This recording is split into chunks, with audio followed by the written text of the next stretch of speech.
Hello everyone, and welcome back to my final review episode of this year.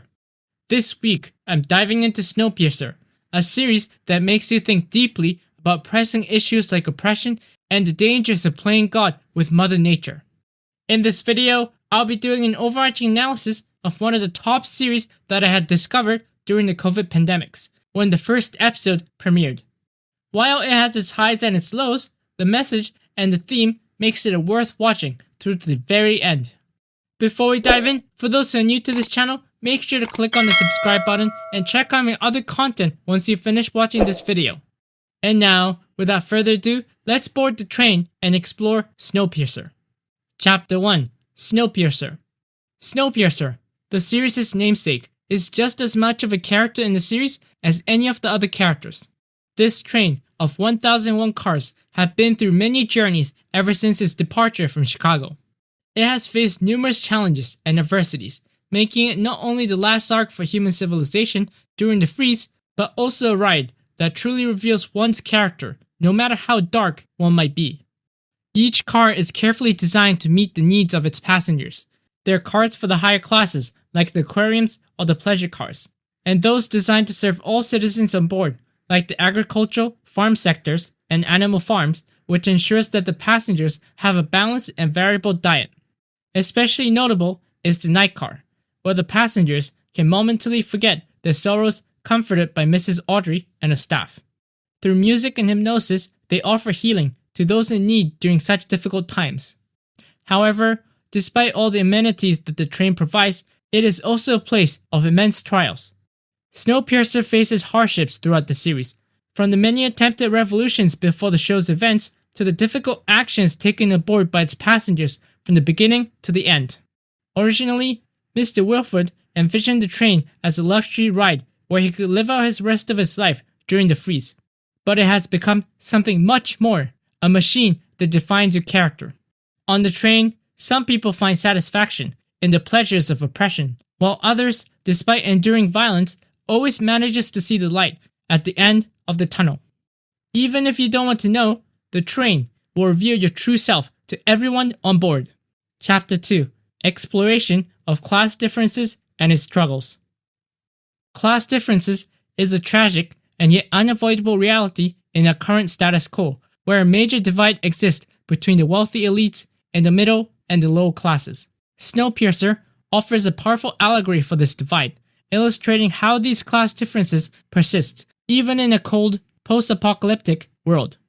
On the train, which serves as the final refuge for humanity, there is a sharp distinction between the wealthy first-class passengers and the lower classes. Those who have been major donors to the creation of the train lives comfortably in the first-class section, enjoying a lifestyle in a train cart filled with luxury, art, and space. These passengers have the majority of the voice in determining how order should be maintained on board. In contrast, the second-class passengers, who live with the reasonable amenities due to their higher duties on the train, experience a modest lifestyle but are still afforded certain comforts. On the other hand, the third-class passengers, who makes up almost 70% of the people on board, are on the train primarily to serve the status quo. The first-class passengers views them as disposable labor. These third-class passengers were selected to be the working class on the train, and they are given very little space in their living quarters. They're forced to get creative with their accommodations, living on top of one another in cargo containers and scraping by on a daily basis. As time passes, their resentment towards those they serve grows. Lastly, there are the tailies, the lowest on the lows of Snowpiercer. These are the passengers who are never invited on board, but forced their way onto the train and now lives in squalor and darkness. They perform menial labors and do whatever it takes to survive, all while being the first to lose few amenities they have when the train faces peril.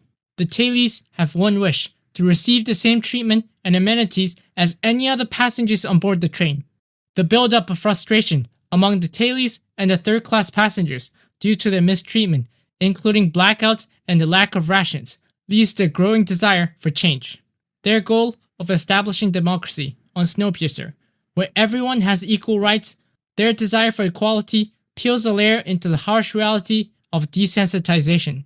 Actions that have been committed by those in power, even though they thought they were doing the right thing, keeping order, no matter the cost, had gotten used to the violence and power, and the struggle and mistreatment of the third classes and the tailies becomes acceptable, as long as it benefits the higher classes.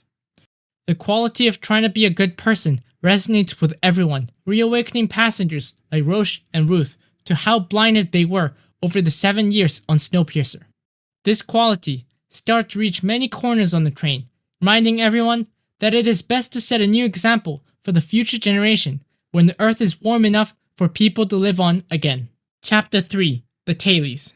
Although I've already discussed the representation of the hard class divides within Snowpiercer, I wanted to elaborate further on one particular class group, the tailies. Dubbed this name because they were never meant to board the train, tailies were the people who decided to gamble everything they had instead of dying in the freeze together with their loved ones. They stormed Snowpiercer before its departure, hoping for a chance at survival.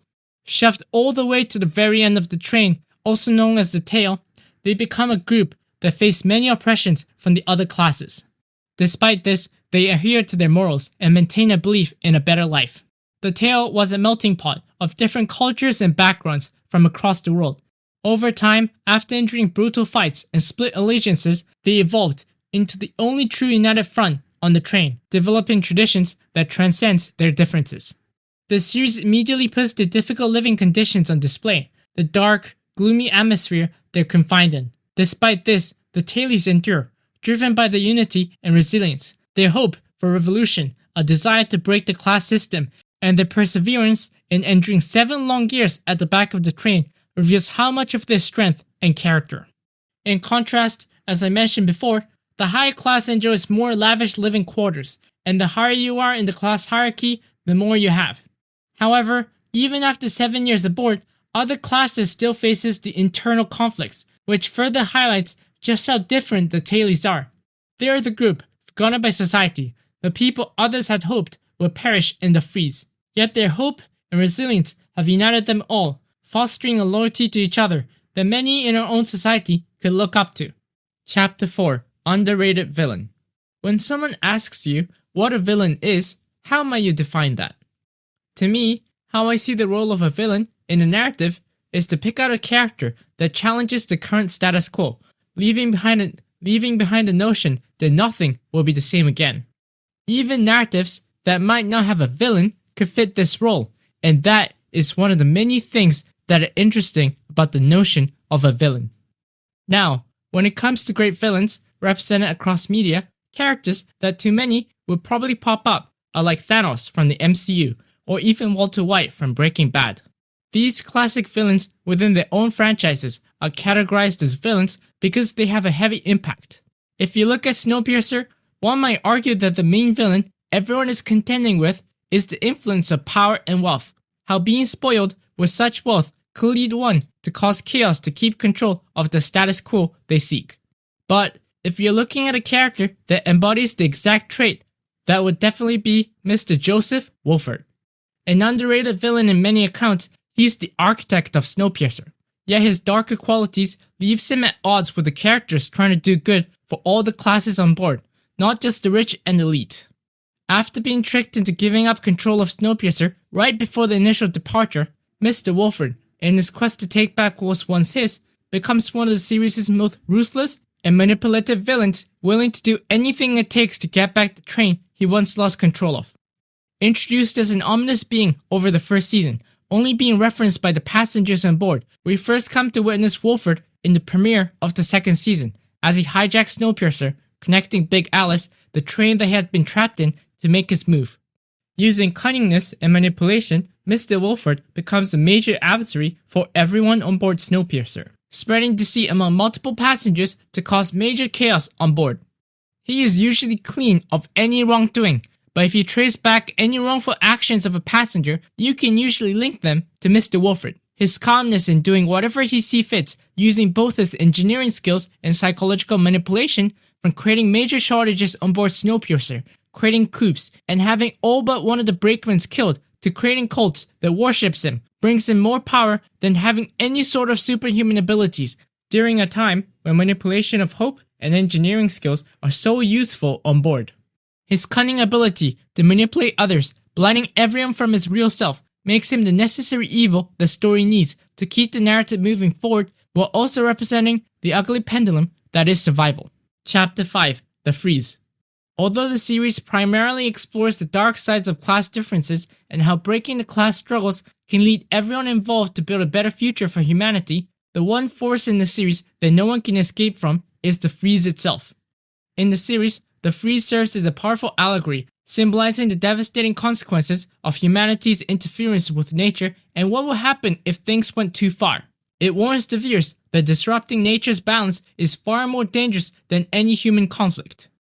The freeze in the series becomes the culmination of what came before, a world that closely mirrors their own, once having faced the rise of global temperature, threatening the planet year after year. However, the major difference that creates the world of Snowpiercer is that scientists take far more drastic actions than we in our world have ever done before. Launching missiles filled with chemical compound known as CW7, a cooling agent that cools down the temperature of the atmosphere. Their attempt to reverse global warming catastrophically fails. CW7 freezes the Earth to the point where anything that comes into contact without proper protection will freeze. This extreme interference with nature becomes the tipping point, with the freeze emerging as the embodiment of nature's wrath. As time passes, this hubris endures for those who survive the freeze, either by being part of the international peacekeeping force or being part of the passengers of Snowpiercer. Humanity's pattern of overreach lives on. The freezing air outside becomes major currency used in unimaginable ways, from being a weapon on board Snowpiercer to deter deceit amongst lower classes to Wolford's experiment to make humans resist the cold. These actions serve as a lasting reminder that we humans are on Mother Nature's heels, and nothing we do to each other can be worse than what nature can do to us. Chapter 6: The Ending. As Snowpiercer reaches its final stop, the reality sets in for the viewers that everything the survivors has endured, oppressions from the first-class passengers and Mr. Wolford, along with the attacks by the International Peacekeeping Force, has led them to this moment of unity in New Eden. New Eden, being the only place on Earth with warm temperatures capable of sustaining human life, marks the beginning of a new chapter for everyone. Those already residing in New Eden, who are separated from Snowpiercer at the end of Season 3, welcomes their former passenger mates into a community where everyone contributes and living without violence. After all the divisive experiences brought Snowpiercer, the one lasting lesson the train instilled in its passengers was the importance of unity and community.